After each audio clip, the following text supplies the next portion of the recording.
Jina naitwa Christopher Matias Matebe. Mimi ni kaka wa MC Pilipili.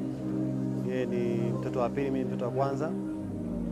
Na kweli tumesikia habari za kifo chake, kufariki, lakini pia kuna matangazo mengi yamejitokeza, wengine wanasema hivi, wengine wanasema hivi.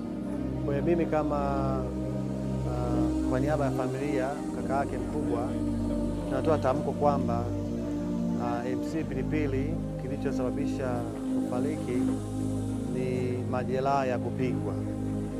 Amekutwa akiwa na majeraha ya kupigwa, na hicho ndicho ambacho kimeweza kusababisha kifo chake. Lakini pia tunashukuru sana kwa hospitali ya General vile ambavyo walijitoa kutusaidia.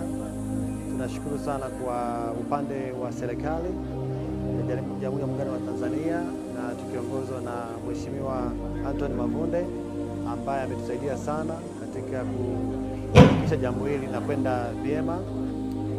Tunashukuru sana kwa mambo hayo, na kama mlivyosikia kwamba kesho tutaleta mwili wa marehemu hapa nyumbani kwao kina MC Pilipili saa 7 kamili. Tutakuwa na ibada hapa na tutakuwa na nafasi ya kumwaga hapa, na ikipendeza Mungu tunapanga atalala hapa nyumbani, ili siku ya Alhamis tutakuwa na ibada kubwa na watu wengi ambao watafika sehemu ambayo inaitwa Chinangali Park. Kwa hiyo ninawasihi wa Tanzania, MC Pilipili alikuwa anawapenda sana, alikuwa anawachekesha, alikuwa anapenda watu. MC Pilipili sisi kama familia alikuwa anatupenda pia. Kwa hiyo hebu njoeni tuweze kumwaga vizuri, njoeni tuweze kumshangilia vizuri anapomaliza safari yake ya hapa duniani. Na kwa kifupi ningesema kwamba tumeiachia mamlaka ya serikali ambao wenyewe wanaendelea na taratibu zao za kisheria. Kwa hiyo tumewaachia serikali.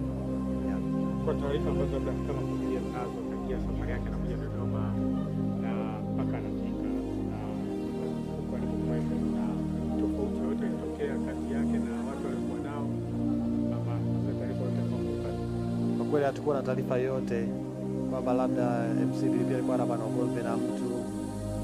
MC Pilipili alikuwa si mtu mkorofi, hata sisi tuko naye nyumbani. Mimi ni mdogo wangu, sio mtu mkorofi, hawezi kupigana na watu.